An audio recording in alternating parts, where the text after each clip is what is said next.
Thank you again for the presentation, and now let's begin with our question and answer session. What we have, the first caller from the consulting group, BF de Almeida and Associates in Rio de Janeiro, Brazil. Welcome. The question is, it is indeed troublesome to know that less than 30% of the world population has completed a high school education and less than 7% has a university education. Isn't this an urgent call for the use of technology to expand education for the people that have not been served well? Yeah, you've got a very good point. I think although traditional campus-based schools and universities, particularly public systems, will have a difficult time responding to this call in the coming years due to their inherent rigidities, I think pioneering online degree granting institutions such as San Diego Global Knowledge, University Ashford University, the University of Phoenix, and others will lead a new breed of distance instruction that will be more relevant, up-to-date, and flexible, making learning more and more independent of time and location. And I also think that pre-produced video-based programs and networked interaction will expand and become the standard of quality education in the future, with more offerings of multilingual curricula.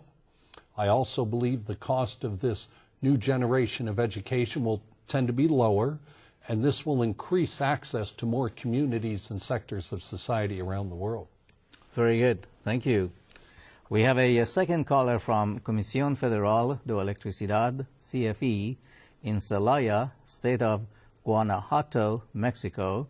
The question is, I'm intrigued and impressed by the inspirational message of the late Mr. Steve Jobs that you quoted, basically a call for, one, to avoid being trapped by dogmas, which is living with the results of other people's thinking, and two, and I quote, have the courage to follow our heart and intuitions, end of quote. Doesn't this approach go against the systems thinking? Not really. You know, systems thinking is a holistic view of our reality that includes the use of intuition.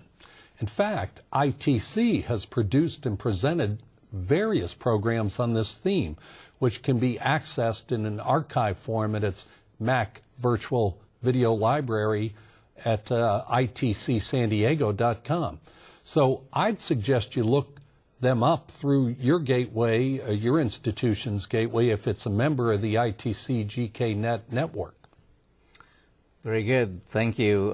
We have now a call from Universidad Autónoma de Chihuahua, Watch, state of Chihuahua, Mexico.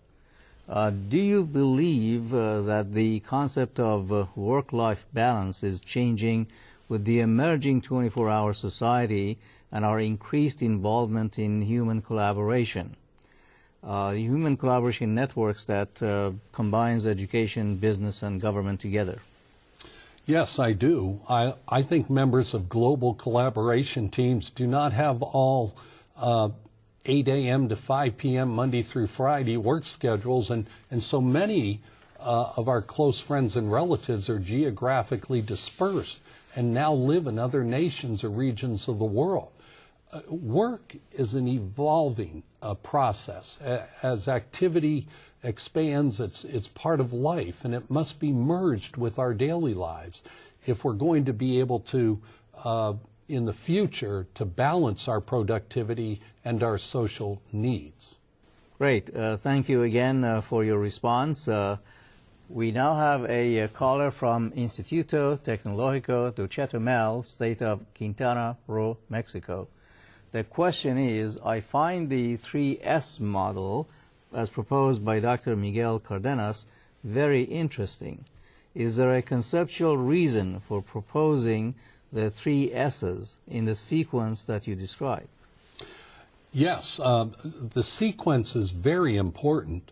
The idea is that the model is an action-oriented roadmap for achievement and excellence, beginning with synchronization as the foundation of sustainability and solidarity, as the social mandate to make sustainability a reality in our organizations and in our lives.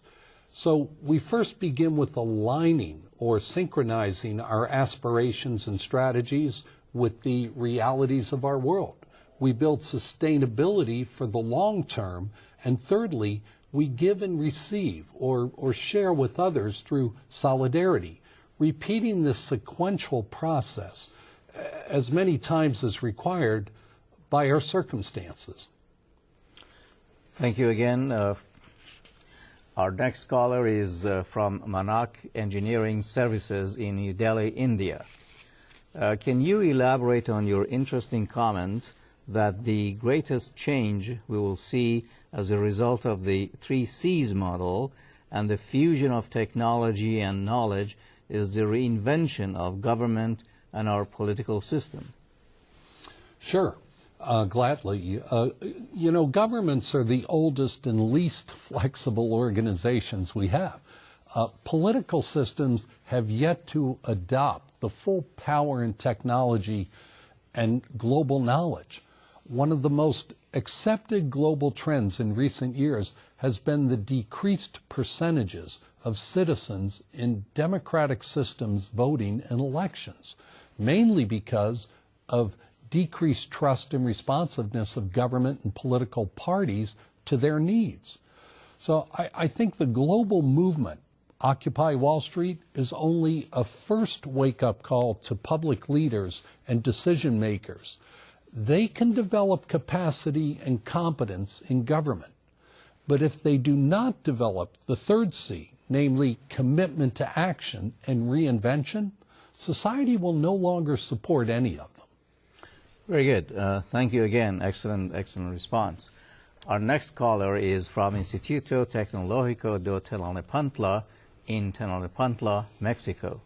And the question is, I see a very direct link between the last letter of each of the 3 action models proposed by Dr. Miguel A. Cardenas, namely solidarity, commitment, and initiative. Do you agree with this observation? Yeah, I think the 3 represent what I would call the missing link to achievement and results in our traditional approaches of planning, strategy, and management. They all represent sort of an emotional intelligence dimension that is now crucial to get things done.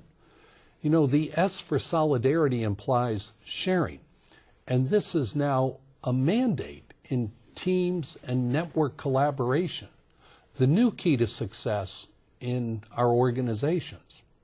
The C for commitment requires a new results orientation, and the I for initiative is the most basic ingredient we need to act and perform rather than just reflect and propose.